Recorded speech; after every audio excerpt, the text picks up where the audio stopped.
예배 보라라는 제목으로 말씀을 전하겠습니다.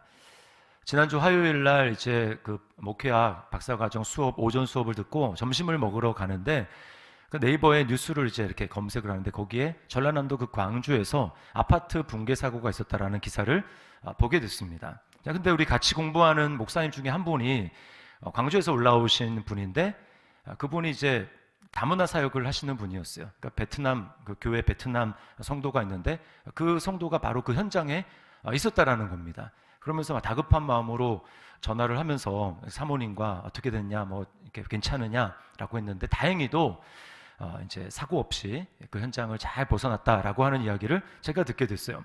그러면서 제가 어떻게 이런 사고가 났는가라고 하면서 그 이후에 뉴스를 이렇게 검색을 해보니까 그 아파트가 이제 좀 보통 아파트랑 좀 구조가 달랐다고 합니다. 보통은 뭐 벽식 아파트라고 하는데 잘 모르겠어요. 이 아파트는 기둥이 이제 건물의 하중을 받칠 수 있는 구조로 그렇게 건설이 이제 됐대요. 근데 문제는 뭐냐면 미관상의 이유로 그 건물 그 기둥 중에 몇 개를 이제 이렇게 뺀 겁니다. 그러다 보니까 이 하중을 견디지 못하고 결국은 이렇게 무너지게 됐다라고 하는 것이죠. 제가 다시 한번 그 기사를 보면서 그러니까 설계대로 기본에 충실해서 건물을 짓는 게 참 얼마나 중요한가라고 하는 것을 깨닫게 됐습니다. 자, 우리가 연초부터 해서 우리가 BTV 프로젝트를 해서 우리가 기본으로 돌아가야 된다라고 하는 것도 같은 맥락입니다. 내가 어떻게 보여지는가 그게 중요한 게 아니고 내 속에 보이지 않는 믿음의 기둥들, 믿음의 기초들을 어떻게 건강하게 잘 세워 나갈 것인가 그게 참 중요하다라는 것이죠. 자, 우리는 BTV 이제 프로젝트 세 번째가 예배입니다. 이제 복습을 잠깐 해보면 첫 번째가 우리가 기본으로 돌아가자 하고 뭐를 강조했었죠? 우리가 말씀을 강조했습니다. 성경으로 돌아가야 된다. 공동체 그래서 성경 읽기를 하고 있습니다. 우리 교육자들도 시작한 그 1월 3일부터 해서 톡방을 따로 만들었어요. 왜냐하면 여기는 이제 전적으로 성경 읽기를 위한 톡방이다라고 해서 이제 올리고 저희가 읽은 것을 또 이렇게 하고 있는데 참 은혜가 됩니다. 왜냐하면 다 달라요. 은혜 받는 포인트가 다 다릅니다. 그래서 이 교육자는 이분은 여기서 이런 은혜를 받았구나라고 하는 것을 읽으면서 또 은혜를 받게 됩니다. 그런가 하면 두 번째 우리가 기본으로 돌아가는 것은 무엇이었죠? 기도였습니다. 기도. 그래서 우리 주보에 나온 대로 우리가 새벽을 깨우고 또 수요 성령 기도에 나와서 기도하고 무엇을 기도해야 될지 알지 못하면 우리 주기도문 그것을 가지고 기도하자. 저도 이제 지난 한 주간은 뭐 이제 떨어져 있는 곳에 있다 보니까 제가 새벽을 인도하거나 하지 못하잖아요. 저는 있는 곳에서 제가 미리 그거를 찍어갔어요. 그걸 보면서 제가 기도했습니다. 하나님 앞에. 하나님이 얼마나 참 마음에 감동을 주시고 은혜를 주시는지 모르는 거예요. 기도에 그런 놀라운 능력이 있습니다. 자, 이번에는 세 번째가 이제 예배인데 말씀 기도 그 다음에 세 번째가 예배인 거 보니까 예배가 세 번째로 중요한가라고 할 수 있는데 그게 아닙니다. 말씀과 기도는 예배랑 연결되어 있는 거예요. 여러분 왜 우리가 말씀을 봅니까? 성경을 왜 봅니까? 하나님을 예배하기 위해서 성경을 봅니다. 왜 기도를 합니까? 그것도 하나님을 예배하기 위해서 기도를 하는 거예요. 오늘 본문은 천국에서의 예배가 어떤 모습인지를 보여줍니다. 우리는 지금 이 땅에서 예배를 드리고 있는데 동시간대에 천국에서도 예배가 드려지고 있어요. 자, 시간이 부족하기 때문에 제가 여기에 나와 있는 단어들, 낱말들이 도대체 무슨 의미인가 그것을 다 풀어드릴 수가 없습니다. 중요한 것들만 짚을 텐데, 자, 오늘 그 하늘의 예배를 봤더니 가장 중앙에 뭐가 있냐면 보좌가 있습니다. 보좌. 하나님의 보좌. 그리고 그 보좌 위에 하나님이 앉아 계세요. 자, 그리고 그 보좌에 앉으신 하나님을 어떤 모습으로 묘사를 하는가 봤더니 뭐 녹보석, 뭐 홍보석 같다. 이 보석에 비유를 하고 있습니다. 아름답다라는 거예요. 하나님이 그만큼 아름다운 분이시다. 그리고 그 보좌 주변에 이게 무지개가 둘렀다라고 이야기를 합니다. 그러니까 하나님이 언약의 하나님이라는 거죠. 노아에게 약속하신 그 언약을 지키시는 언약의 하나님이라는 거예요.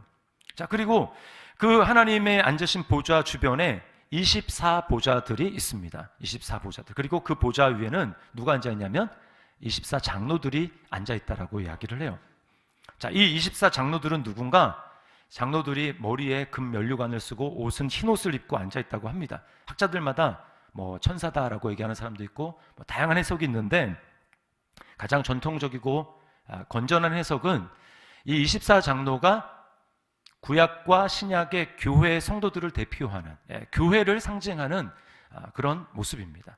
자, 그래서 그 24장로들이 교회가 앉아서 거기 그 보좌에 앉아서 예배하고 있는 거예요. 그리고 또 뭐가 있습니까? 네 생물이 나와요. 네 생물.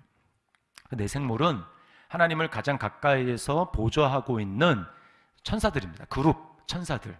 그 천사들이 24장로들 그리고 이제 5장이 넘어가면은 수많은 천사들 그다음 모든 피조물들이 그 보좌를 중심으로 해가지고 하나님을 예배를 하고 있는 거예요. 자, 그럼 여러분 우리가 예배라는 말을 많이 쓰는데 그 예배라는 말이 무슨 뜻일까요? 뭐가 예배일까요? 그 예배라는 그 단어 그 뜻 자체만 풀이하면 10절에 보면 이 경배하다라는 말이 나오는데 똑같은 말입니다. 예배하다, 경배하다. 말 그대로 풀면 어떤 의미가 있냐면 엎드려 절하는 것. 이게 바로 예배가 가지고 있는 문자적인 의미예요. 엎드려 절한다.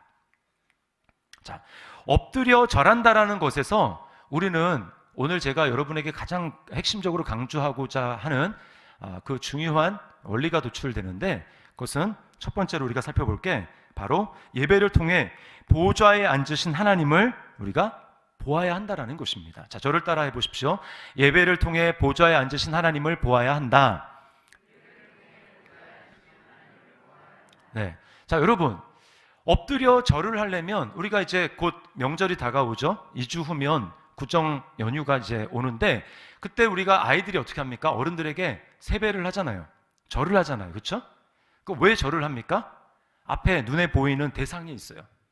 절을 해야 될 대상이 있는 것입니다. 그러니까 대상을 보면 그 대상 앞에 엎드려 절을 할 수가 있는 것이죠. 하나님 앞에 우리가 어떻게 예배를 할 수 있습니까? 어떻게 엎드려 절하는 그런 예배자가 될 수 있습니까? 그러려면 반드시 전제해야 될 게 뭐냐? 우리가 하나님을 바라봐야 된다는 거예요. 믿음으로 보좌와 그 보좌에 앉으신 하나님을 볼 수 있는 사람, 그 사람만 엎드려 절을 할 수가 있는 것입니다. 그것은 육신의 눈으로 보는 게 아니에요. 안 보이는데 아무리 쳐다봐도 안 보이는데요. 육신의 눈으로 보는 게 아니라 믿음의 눈으로 보는 것입니다. 우리가 보통 요즘에는 그런 단어를 쓰는 분이 별로 없는 것 같아요. 이제 교회 안에서 양육을 잘 받고 훈련을 받아서 그런 말을 쓰는 분이 없는데 예전에 제가 어렸을 때만 해도 예배 본다.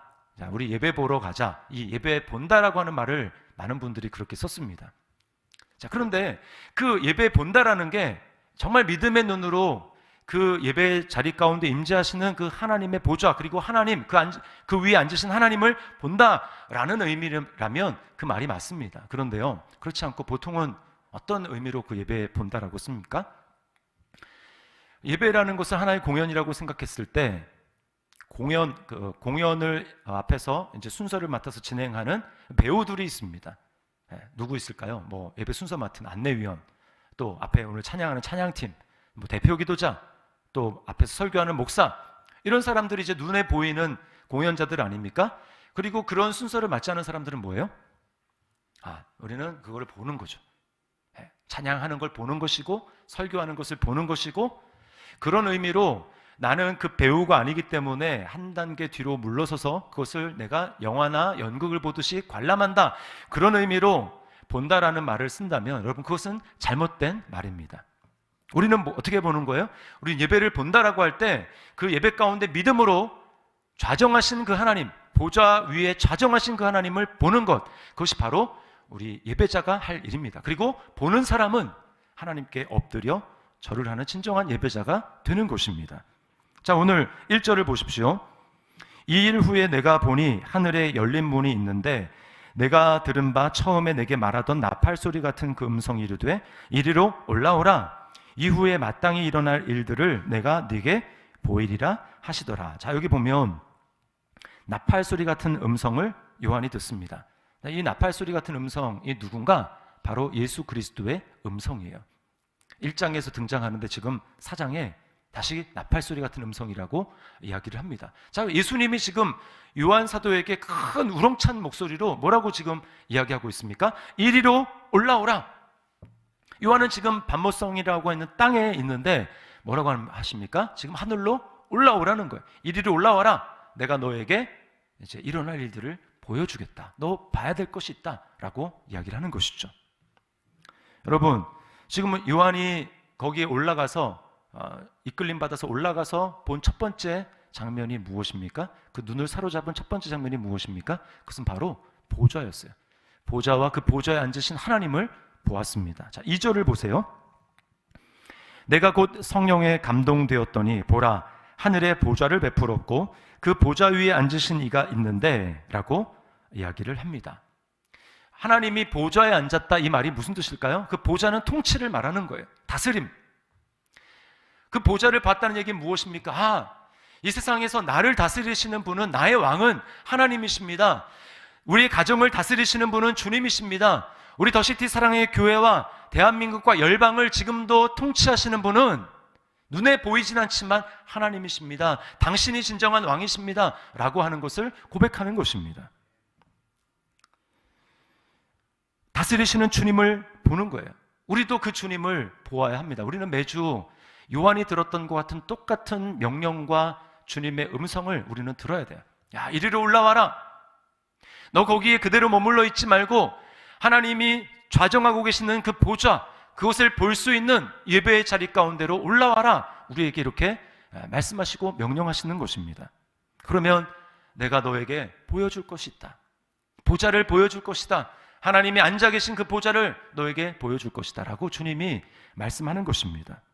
여러분 기억하십시오. 예배의 시작은 보좌와 그 보좌에 앉으신 하나님을 바라보는 것으로부터 시작하는 겁니다. 그래야 그 주님 앞에 우리는 엎드려 절할 수 있는 진정한 예배자가 되는 거예요. 그러기 위해서는 우리는 내가 있는 곳에서 하나님이 계신 곳으로 이동이 필요합니다. 이것이 차원의 믿음의 이동이든 아니면 장소의 이동이든 이동이 필요한 거예요. 내가 있는 곳에서는 그 하나님을 만날 수 없습니다. 우리는 올라가야 돼요. 시편에 보면 여러 가지 시편인데 그 중에 그 표제가 성전에 올라가는 시라고 하는 그 표제가 있습니다.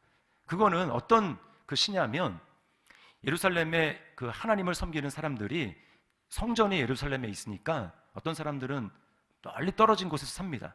그러면 특별히 남자들은 성인 남자들은 1년에 3번씩 반드시 그 6월절 또 초막절, 77절 이런 때, 오순절 이런 때 반드시 올라가야 돼, 성전에. 그러면 몇 날 며칠씩 걸립니다. 자기에게 중요한 일이 아무리 있다 할지라도 올라가는 거예요, 성전에. 몇 날 며칠씩 걸려서 그 성전을 향해서 가면서 부르는 노래, 부르는 찬양, 그게 바로 성전에 올라가는 시편입니다. 대표적인 게 시편 121편이에요. 내가 산을 향하여 눈을 들리라. 나의 도움이 어디서 올꼬? 나의 도움이 천지를 지으신 여호와에게서로다. 이 찬양을 부르면서 멀리 있던 순례객이 성전을 향하여서 올라가는 것입니다. 마음에 어떤 마음을 가지고 올라갈까요? 성전에 올라가서 내가 하나님의 그 보좌를 보았으면, 하나님의 보좌 가운데 앉으셔서 다스리시는 그 주님의 임재를 볼 수 있으면 내가 그걸 보기를 원합니다. 그 사모하는 마음을 가지고 여러분 바쁜 거 다 있어도 우선순위를 정하고 성전으로 올라가는 거예요. 여러분 우리가 예배자로 매주 나올 때 이런 의식을 가져야 됩니다. 그냥 예배하는 게 아니에요. 나 있는 곳에서 하나님의 임재가 있는 곳으로 나는 올라간다. 우선순위를 다른 것 다 뒤로 하고 우선순위를 예배에 두며 그 보좌에 앉으신 하나님을 뵙기 위해서 내가 나간다 라고 하는 그런 마음을 가지고 예배 가운데 나가는 것입니다. 그런 사람들에게 하나님이 눈을 열어서 그 보좌에 앉으신 주님을 보여주시는 거예요. 이동이 있어야 됩니다. 차원의 이동이 있어야 돼요. 자, 두 번째는 보좌에 앉아 계신 하나님을 볼 때 세상을 이길 수 있다는 것입니다. 보좌에 앉아 계신 하나님을 보는 성도들만 세상을 이길 수가 있어요. 자, 1절에 보면 이 일 후에라고 시작을 합니다. 이 일 후에. 무슨 일이 있었던 것일까요? 그 전에? 그 전에는 2장과 3장이 있었어요. 2장과 3장은 뭐냐? 소아시아에 있는 7교회를 향해서 예수 그리스도께서, 교회의 머리신 예수 그리스도께서 때로는 격려하시고 때로는 책망하시고 회개를 명하시는 그 장면이 나옵니다. 2장과 3장에. 그리고 그 교회들을 향해서 항상 끝날 때마다 어떤 동일한 메시지를 반복되냐 하면 끝날 때 이렇게 끝나요. 이기는 자에게는 내가 어떻게 하여 주리라, 이런 말이 나옵니다. 이기는 자, 여러분, 이기는 자에게 주님이 주시는 약속이 뭘까요? 다른 게 아닙니다. 우리에게 구원의 너가 길을 끝냈을 때 내가 너에게 줄 구원의 완성의 상을 하나님이 우리에게 주신다라는 거예요. 예수님과 같은 영광스러운 모습으로 변화될 그 하나님 나라의 기업을 우리에게 주시겠다라는 말씀입니다. 누가 받는다고요? 이기는 자가. 그러면 질문입니다. 어떻게 이길 수 있느냐? 이 땅에 살아가는 성도들이, 교회들이 어떻게 수많은 유혹과 여러 가지 그런 힘든 상황 가운데 그것을 이기고 이기는 자에게 약속된 그 약속의 축복을 받을 수 있을까? 그 질문이 나오는데 그 질문에 대한 대답이 바로 사장이라는 거예요. 사장. 보라는 것입니다. 너의 눈을 열어서 하나님 앞에 온전한 예배자로 보좌에 앉으신 그 하나님을 온전히 보고 진정으로 예배할 수 있을 때 너희는 이길 수 있다라고 말하는 거예요. 예배만이 우리로 하여금 이 세상 가운데 승리하게 만드는 유일한 비결이라는 것입니다. 다른 길이 없어요. 그래서 오늘 요한 사도에게 이리로 올라오라, 내가 너에게 보여주겠다라고 주님이 말씀하고 있는 것입니다. 만약에 우리가 믿음으로 하나님의 보좌와 그 보좌 위에 앉으신 하나님을 우리가 보지 못한다면 어떻게 될까요? 우리는 필연적으로 내가 원치 않아도 세상의 임금과 세상의 임금이 다스리는 보좌만을 주목하게 될 것입니다. 그리고 세상의 임금이 다스리는, 세상의 임금이 이 당시에 누구였습니까? 요한계시록을 쓸 때 도미티안 황제였어요. 그리고 이 세상의 모든 정사와 권세를 주관하고 있는, 예수님이 오셔서 그 정사와 권세를 멸하실 눈에 보이지 않는 사단 마귀가 성경에서는 이 세상 임금이라고 이야기를 합니다. 세상의 특징이 무엇입니까? 세상의 임금이 이 세상을 다스리는 원리가 무엇입니까? 힘과 권력이에요. 우리가 믿음의 눈을 열어서 그 보좌에 앉으신 하나님을 바라보지 못하게 될 때 우리는 성도지만 우리를 사로잡는 것이 세상의 눈에 보이는 보좌와 그 위에 앉으신 세상의 임금, 그리고 그 세상의 임금이 다스리는 힘과 권력, 거기에 휩쓸릴 수밖에 없다라는 것입니다. 성도로 도저히 살아낼 수가 없어요. 우리는 보좌와 그 보좌 위에 앉으신 하나님을 보던가 아니면 우리의 육신의 눈으로 이 세상의 임금과 그 임금의 보좌만을 볼 것인가, 둘 중에 하나입니다. 성경에 보면 성도지만 하나님의 보좌를 바라보지 못할 때 두려움과 근심에 또 불안에 사로잡혀서 살아가는 것을 보게 됩니다. 세상을 이기지 못해요. 대표적인 경우가 엘리사 선지자의 시종인 게하시라고 하는 사람입니다. 어느 날 눈을 뜨고 봤더니 도단성에 살고 있었는데 그 도단성을 아람 군대가 완전히 겹겹이 포위를 했습니다. 뭔가 대처할 그 시간이 없어요. 이미 다 둘러싸여서 이미 어떻게 됩니까? 그 아람 군대는 굉장히 강한 군대거든요. 이스라엘 군대가 이길 수가 없는 군대입니다. 그러니까 절망할 수밖에 없죠. 야, 이제 끝났다. 너무나 두려워하면서 떠는 거예요. 그런데 똑같은 상황을 두고 그 엘리사 선지자는 전혀 두려워하지 않습니다. 그 이유가 뭘까요?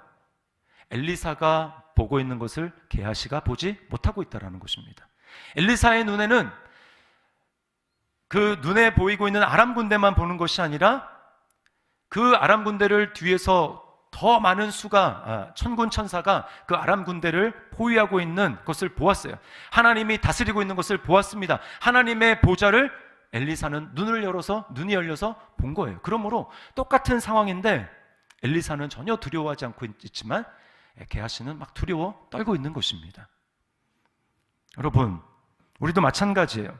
하나님의 보좌가 있고 그 위에 보좌 위에 앉으신 하나님이 이 세상을 지금도 다스리고 계신다. 지금도 나를 다스리고 계시고 지금도 우리 가정을 다스리고 계시고 우리 교회와 대한민국을 주님이 통치하고 계신다라고 하는 게 생생하게 깨달아지고 믿어지고 느껴지면, 실감이 나면 우리는 세상을 이길 수가 있는 거예요. 그런데 그게 믿어지지가 않습니다. 그게 너무나 나에게 생생하지 않습니다. 까마득합니다. 아득합니다. 그러면 우린 세상의 논리에 휘둘릴 수밖에 없는 거예요. 엉클이라는 드라마가 요즘에 이제 방영이 되고 있는데, 거기는 이제 재벌 집안의 시집을 갔다가 거기서 남편과 시어머니의 폭행을 견디다 못해가지고 이제 증거로 사진을 다 이렇게 남겨가지고 그 법원에 제출해서 결국은 이제 이혼을 하게 되고, 이제 한 명 있는 아들, 초등학생 아들을 데리고 시댁의 눈을 피해서 찾을 수 없는 곳으로 조용하게 이제 임대 아파트로 이사를 가서 거기서 살아가고 있는 이야기를 이제 그린 드라마인데요. 거기 보면은 임대 아파트 바로 옆 동에 이제 프리미엄 고급 아파트가 있습니다. 그리고 그 고급 아파트에 사는 이제 엄마들이 만블리라고 그 단체를 결성합니다. 만블리. 예. 그리고 만블리 회장이 다이아몬드예요. 다이아몬드라고 부릅니다. 근데 뭘 하나 봤더니 이 그 만블리가 하는 일은 딱 한 가지예요. 어떻게 하면 우리가 강남과 같은 동네가 될 것인가? 어떻게 하면 어떤 이슈가 있더라도 집값 떨어지는 것을 막고 우리 아이들에게 좀 더 이렇게 강남과 같은 학군을 만들어 줄 것인가? 그거 온통 관심입니다. 그러니까 필요하면 지역의 국회의원을 압박해서 표를 가지고 압박해가지고 자기들이 원하는 그 정책을 그 이제 할 수 있도록 그렇게 하는 거예요. 그리고 학교에서는 뭐 임대 아파트에서 오는 아이들도 있을 것 아닙니까? 절대로 자기들의 아이들이 그 임대 아파트의 아이들과 섞여서 놀지 않도록 철저히 소외시키고 배척하고 그렇게 합니다. 근데 이제 그 주인공의 그 이제 그 아들이죠, 아들. 그 아들을 이제 돌보는 삼촌이 있는데, 그 삼촌이 너무 이제 말도 안 되는 그런 수모를 당하고 너무 막 거기서 만블리들이 너무 괴롭게 하니까 아이도 그렇고 도대체 왜 이렇게까지 하느냐 물어봅니다. 그랬더니 대답이 뭔지 아십니까? 만블리 대답이 우리가 가진 것을 잃지 않으려고 그런다 라고 얘기를 해요. 이미 기득권으로 많은 걸 가지고 있는데 이것을 잃지 않으려고 그 일을 한다라는 것입니다. 오구라 기조라는 일본 학자가 있는데 우리나라에서 한 8년 이렇게 유학을 하고 일본으로 돌아가서 지금 가르치고 있는데, 이 사람이 한국은 하나의 철학이다라는 책을 썼어요. 제가 뭐 다 읽어본 것은 아니지만 거기 보면 한국 사람들의 인간관계 구조를 이렇게 설명을 합니다. 크게는 우리와 남이 있어요. 남. 그리고 우리라는 그 카테고리 안에는 나를 중심으로 해서 나보다 아래에 있는 사람은 놈입니다. 놈. 그리고 나보다 높은 위치에 있는 사람은 님이에요. 한국 사람의 일평생을 뭐라 설명할 수 있는가? 어떻게 하면 놈에서 님이 될 것인가? 그 노력과 씨름이다. 이렇게 이야기를 합니다. 여러분은 놈이십니까? 님이십니까? 님이 되려고 평생 노력하는데 되지 못하기 때문에 마음속에 한을 갖게 되더라는 거예요. 제가 그 책에 나와 있는 그 구조를 보면서 이 시대를 살아가는 그 청년들의 이 분노와 아픔이 공감이 됐습니다. 여러분, 청년들, 부모가 뭐 대단한 뭐 수저 얘기하잖아요. 대단한 수저가 아니고 그냥 평범하게 태어난 청년들의 경우에 그 청년들이 세상을 딱 바라봤을 때는 이 세상은 이미 기성세대들이 기득권이 다 장악을 하고 있고, 나는 이제 놈으로 태어났는데 님이 될 가능성이 안 보이는 겁니다. 이미 다 장악했어요. 뚫고 들어갈 뭔가 안 보이는 것입니다. 그러니까 분노하고, 그러니까 좌절하는 거예요. 그래서 그 청년들이 어떻게 하면 이 판을 바꿔볼까라고 하면서 도전하는 게 뭡니까? 부동산, 주식, 코인. 거기 그냥 몰빵하는 거예요. 그래도 거기 잘하면 뭔가 내가 놈에서 님의 위치로 될 수 있으니까 그렇게 하는 것입니다. 제가 참 그 청년들의 아픔과 이 좌절이 참 느껴졌어요. 이전에는 무조건 그건 나쁜 거야 라고만 생각을 했었는데 그렇게만 볼 게 아니구나. 여러분, 이게 청년들의 문제이기만 하겠습니까? 아니죠. 우리 또한 거기서 자유로울 수가 없습니다. 근데 문제는 무엇입니까? 그렇게 그 방향으로 어떻게 하면 내가 놈에서 님이 돼볼까? 이 수단을 가지고 그렇게 해서는 우리가 근본적인 문제가 해결이 되지 않는다라는 거예요. 마음은 늘 불안합니다. 늘 갈증이 있습니다. 이 세상이 짜놓은 그 판에서 어떨 때는 님이 됐다가 어떨 때는 놈이 됐다가 평생 이렇게 쳇바퀴 돌면서 그 안에서 살다가 끝나는 게 우리 인생이 되는 거예요. 얼마나 여러분 허무합니까? 제가 이제 지난주에 같이 공부하는 그 목사님 중에서 가나안 성도들을 대상으로 개척을 하신 분이 있어요. 성도들이 별로 없습니다. 그리고 이제 가나안 성도들이니까 우리가 이렇게 정해진 틀이 없어요. 그분이 주로 이제 만나서 복음을 전하는 게 이제 20대, 30대 청년들입니다. 이분이 하는 얘기가 이제 자기가 10명 지금 만나서 지금 이렇게 관계를 맺고 복음을 전하고 있는데 그 중에서 주식이랑 코인 하지 않는 사람이 한 사람도 없다는 거예요. 자기는 원래 그런 거에 관심이 없었는데 그들이랑 대화가 안 되더라는 것입니다. 그래서 대화가 좀 되기 위해서 배우기 시작했대요. 좀 가르쳐주라. 유튜브들은 가르쳐주고. 그래서 이분이 이제 배우게 됐는데 그 청년들이 주식과 코인에 대해서 뭐 이렇게 빠삭하대요, 빠삭. 그래서 절대로 이렇게 욕심을 가지고 단기적인 돈을 벌려고 단타로 하면은 망한다라고 하는 걸 다 안돼요. 그러면서도 하는 얘기가 뭐냐면 자기들도 다 아는데 안 된다는 거예요. 그게 하다 보면은 이게 막 마음이 쫓기고 불안해지고 조급해지고 막 그래서 아는데도 그대로 안 되더라는 거예요. 근데 신기한 게 이 목사님을 만나서 성경 말씀을 듣고 막 이렇게 하다 보면은 마음이 막 조급한 마음에서 이렇게 여유로워진대요. 여유로워진대요. 그래서 불안할 때쯤이면 한번 전화가 온대요. 목사님 저 좀 만나주세요. 여러분 가운데 혹시 주식이나 비트코인이나 하면서 마음이 불안해지는 성도님들이 계시거든. 저한테 연락을 주시기 바랍니다. 제가 여러분이 불안하지 않게 도와드릴게요. 자기들이 보기에도 이상한 겁니다. 이 목사님은 뭐 이제 돈이 별로 없죠. 자기들보다 한참 돈이 없습니다. 자기들이 만약에 저 나이 때에 내가 만약에 저 정도의 재정 규모를 가지고 살아간다면 어떨까? 완전 절망이죠. 완전 저거는 진짜 밑바닥 인생이다. 저런 인생은 되지 말아야 돼 라고 생각하는 게 그 목사님의 경제적인 상태예요.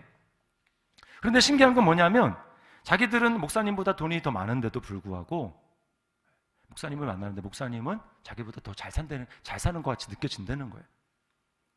불안이 별로 없고 돈도 별로 없는데 오히려 목사님이 가끔 밥을 사고 이런 걸 보면서 이해가 안 되는 겁니다. 도대체 어떻게 저럴 수 있지? 여러분, 왜 그럴까요? 그 이유는 단 한 가지입니다. 그들이 보지 못하는 것을 이 목사님은 보고 있기 때문이에요. 그들은 이 세상의 보좌만을 바라봅니다. 그 위에 앉은 이 세상의 임금만 바라봅니다. 힘과 권력의 논리로 이 세상을 바라봅니다. 그러나 이 목사님은 어떻습니까? 보좌를 보는 거예요. 하나님의 보좌. 그리고 그 위에서 지금도 통치하시고 다스리시는 그 하나님을 바라보고 있기 때문에 불안하지가 않은 것입니다. 자, 세 번째. 그럼 우리는 어떻게 보좌에 앉으신 하나님을 볼 수 있을까요? 두 가지인데요. 자, 첫 번째는 예수님이 나를 위해서 이루어 주신 것을 우리가 온전히 믿어야 한다라는 것입니다. 믿어야 돼요. 자, 1절에 요한은 열린 문을 봤다고 했습니다. 자기 위에 열린 문이 있으니까 그리로 올라갈 수가 있었던 것이죠, 하늘로. 이걸 가능하게 하신 분이 누군가? 바로 예수 그리스도입니다. 여러분, 아무나 내가 올라가야 되겠다고 하나님 보좌로 올라가서 하나님의 보좌를 볼 수 있는 게 아니에요. 열린 사람들, 그 위로 하늘 문이 열린 사람들만 그 위로 올라갈 수가 있습니다. 우리가 지난 한 주 창세기를 우리가 읽지 않았습니까? 창세기 28장에서 야곱이 형을 피해서 살해의 위협을 받고 형을 피해서 막 도망가다가 베델이라고 하는 곳에 너무 피곤해서 거기 엎어져서 돌베개를 베고 잠을 자다가 꿈에 하늘이 열린 걸 봅니다. 그 열린 하늘에서 사다리가 쫙 내려오는데 사다리라기보다는 사실은 계단이에요. 계단. 대통령 전용기가 내리면 그 비행기로부터 이렇게 땅으로 계단이 내려오지 않습니까? 그런 계단이라고 보시면 됩니다. 그 계단이 하늘에서부터 땅까지 쫙 내려왔는데 그 계단 위로 천사들이 오르락 내리락 하는 것을 봤어요. 이 야곱은 그 하늘에서 내려온 그 계단을 통해서 하나님을 본 것입니다. 그런데요, 요한복음 1장에서 예수님은 야곱이 보았던 그 하늘에서 열려진 문, 하나님께로 가는 그 문이 바로 예수님 자신이라고 말씀을 하세요. 요한복음 1장 51절 말씀입니다. 또 이르시되 진실로 진실로 너희에게 이르노니 하늘이 열리고 하나님의 사자들이 인자 위에 오르락 내리락 하는 것을 보리라 하시니라. 바로 그 사다리가, 땅에서부터 하늘로 올라갈 수 있는 유일한 사다리가 바로 누구냐? 나다 라고 주님이 말씀하는 것입니다. 그리고 주님께서는 하늘로 올라갈 수 없는 우리를 위해서 십자가에서 우리 죄를 대신 지시고 죽으시고 부활하심으로 말미암아 우리를 하나님의 자녀로 일으켜 주셨어요. 그래서 여러분, 골로새서나 에베소서 읽어보면 예수 믿는 저와 여러분이 지금 영적으로는 이미 어디가 있는가? 하나님 보좌에 가 있는 거예요. 아까 24장로 얘기하지 않았습니까? 이 교회의 상징이라고 했죠. 24장로들처럼 예수님의 그 보좌 주변에 그 보좌를 안고 하나님 앞에 예배하고 있는 존재가 누군가? 열린 하늘문으로 올라가서 하나님 앞에 그렇게 예배하는 자가 누군가? 바로 예수 그리스도를 주로 믿고 시인하며 그 주님을 영접한 사람들, 그 사람들이 바로 하나님께로 올라가서 예배할 수 있는 사람들이라고 말하는 거예요. 하나님의 자녀들, 그들만 열린 문으로 올라가서 예배할 수 있는 것입니다. 저와 여러분이 이런 존재 된 것을 여러분 믿으시기를 바랍니다. 우리가 이런 존재예요. 그러므로 주님께서는 우리에게 이렇게 말씀합니다. 히브리서 4장 16절 말씀 우리 함께 읽어보겠습니다. 시작. 그러므로 우리는 긍휼하심을 받고 때를 따라 돕는 은혜를 얻기 위하여 은혜의 보좌 앞에 담대히 나아갈 것이니라. 아멘. 예수님을 통해서 은혜의 보좌, 하나님이 앉아 계신 은혜의 보좌 앞에 담대히 나아가는 거예요. 자, 두 번째는 성령님께 기도해야 합니다. 자, 2절을 다시 보세요. 내가 곧 성령에 감동되었더니 보라, 하늘의 보좌를 베풀었고 그 보좌 위에 앉으신 이가 있는데. 요한 사도가 그 보좌와 보좌 위에 앉으신 하나님을 본 것은 자기 개인의 어떤 경건의 능력으로 본 것이 아니었습니다. 성령에 감동이 되었기 때문에 볼 수 있었어요. 어떻게 우리가 성령의 감동하심을 받을 수 있을까요? 성령님께 기도하는 사람입니다. 주님, 나의 눈을 열어서 요한이 본 것을 나도 보게 해주십시오 라고 성령님께 간절한 마음으로 기도하는 사람, 그 사람에게 하나님이 눈을 열어주시는 거예요. 성령님은 기도의 영이십니다. 우리가 지난주 살펴봤죠? 구하는 자에게 성령을 주시지 않겠느냐? 구하는 자에게 성령의 감동하심을 허락하지 않겠느냐? 눈을 열어서 하나님을 보게 하시지 않겠느냐? 라고 말씀을 하고 있는 거예요. 그러므로 여러분이 예배를 올 때마다 꼭 이제부터 하셔야 될 게 있습니다. 이게 뭐냐? 예배 정한 시간보다 조금 일찍 오시는 거예요. 일찍 오셔서 기도하시는 것입니다. 하나님 앞에 기도하는 거예요. 하나님, 오늘 예배를 통해서 내가 성령에 감동되게 도와주시고 나의 예배가 그냥 육신의 차원에서만 드리는 예배가 아니라 영으로 드리는 예배, 성령에 감동돼서 드리는 예배가 될 수 있도록 주님, 나에게 은혜를 베풀어 주십시오라고 하면서 여러분 자신을 위해서 기도하셔야 됩니다. 그리고 또 뭘 위해서 기도할까요? 예배 순서 맡은 자들, 특별히 말씀을 전할 목사를 위해서 여러분이 기도하셔야 합니다. 오늘 선포되는 말씀을 통해 주님, 내가 주의 음성을 듣게 하여 주시고 그 음성을 들을 때 내 눈앞에 하늘의 예배가 펼쳐지는 놀라운 하나님의 보좌와 보좌 앉으신 그 주님을 보는 놀라운 은혜를 허락해 주십시오라고 여러분 기도하는 거예요. 기도하는 사람과 그렇지 않는 사람은 전혀 천지 차이의 예배를 경험하게 되는 것입니다. 그리고 아울러 하셔야 될 게 뭐냐면 여러분 중보기도예요. 중보기도. 중보기도가 뭡니까? 다른 사람을 위해서 기도하는 것이죠. 우리의 기도는 대체로 나에게 집중하는 경향이 있습니다. 그런데 중보기도를 하게 될 때 뭐예요? 나로부터 벗어나서 하나님의 역사를 더 생생하게 보기 시작하는 거예요. 하나님의 마음을 느끼기 시작하는 것입니다. 그래서 중보기도 학교에 여러분이 신청하시고 중보기도를 배우시고 중보기도를 하시면서 하나님의 마음, 하나님의 함께 하심의 은혜를 경험할 수 있는 거예요. 중보기도를 하게 되면 어떻습니까? 교회 안에 성령님의 역사가 더 충만하게 일어나고 그렇게 될 때 그 혜택은 고스란히 내가 경험하게 되는 것입니다. 주보에 아까 여러분 이제 간증이 나왔잖아요. 주보에 최미양 집사님의 간증이 나왔는데 그 집사님의 간증 중에서 제게 좀 감동이 되는 부분이 뭐였냐면, 제가 몇 구절 읽어드릴게요. 구체적이면서도 큰 제목들을 가지고 기도하게 하시는 주님을 보게 되었습니다. 생각이 짧고 영적 시야가 좁은 내가 이 시간이 아니었더라면 이렇게 구체적으로 기도할 수 있었을까 생각하니 감동이 일고 집중하게 되었습니다. 또한 지체들의 간절한 마음의 소원을 가지고 애타게 기도할 때 그들의 마음을 공감하게 하시고 그러면서 동시에 주님의 마음을 조금이라도 헤아릴 수 있는 은혜를 주셨습니다. 중보기도 하기 때문에 주님의 마음을 아는 거죠. 핏값으로 사신 주님의 몸된 교회와 나라와 민족, 세계와 열방을 위하여 기도할 때에 개인적인 문제가 해결되는 놀라운 주님의 사랑을 보여주셨습니다. 자기 문제에서 매여서만 하는 게 아니라 주님을 위해서, 교회를 위해서, 선교와 열방을 위해서 기도했는데 주님은 자신의 문제를 해결해 주셨다고 이야기를 합니다. 성령 안에서 함께 기도하고 함께 응답을 경험하며 기도의 참맛을 보게 하시고 하나님의 마음을 알아가게 하신 좋으신 주님께 감사드립니다. 여러분, 중보기도하는 사람은 주님의 영광을 보게 됩니다. 주님의 보좌를 보게 됩니다. 그 위에 앉으신 주님을 보게 됩니다. 여러분, 다시 한번 말씀을 드리지만 이 세상은 무엇을 보느냐의 싸움이에요. 여러분, 무엇을 보겠습니까? 육신에 속하여서 이 세상의 임금과 그 세상의 보좌를 보겠습니까? 아닙니다. 우리는 그런 사람이 아니에요. 우리는 어떤 사람으로 부름받았습니까? 이리로 올라오라, 내가 너에게 보여주겠다. 하나님의 보좌와 그 위에 앉으신 그 하나님을 생생하게 바라보면서 그 하나님 앞에 엎드려 예배하는 참 예배자로 저와 여러분을 부르셨어요. 이것을 기억하며 주님, 내가 하나님 앞에 온전한 예배자로 나가기를 원합니다. 세상의 논리를 뛰어넘을 수 있는 진정한 예배자로 세상을 살아내고 승리할 수 있는 그런 자가 되기를 원합니다. 주님, 나에게 그런 은혜를 베풀어 주옵소서. 그렇게 참된 예배자로 살아가는 저와 여러분의 삶이 될 수 있기를 주님의 이름으로 축원합니다.